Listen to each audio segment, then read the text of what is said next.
யாரை பற்றியும் நினைக்காதீங்க.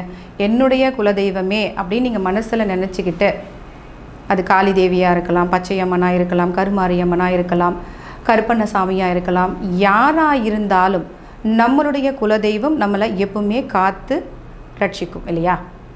அதனால் குலதெய்வத்தை மனசார பிரார்த்தனை பண்ணிக்கிட்டு எந்த ஒரு காரியத்தை நீங்கள் செஞ்சாலும் முதல்ல பிள்ளையாரை கும்பிட்டுட்டு குலதெய்வத்தை கும்பிட்ட பிறகு தான் மற்ற தெய்வங்களில் நம்ம கும்பிட ஆரம்பிக்கணும் இல்லைங்களா?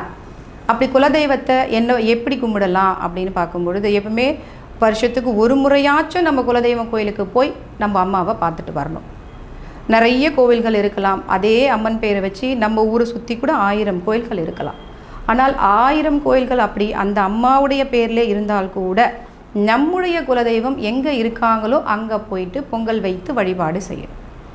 எப்பவுமே மாதம் போக முடியல அப்படின்னாலும் வருஷத்துக்கு ஒரு முறையாவது கண்டிப்பாக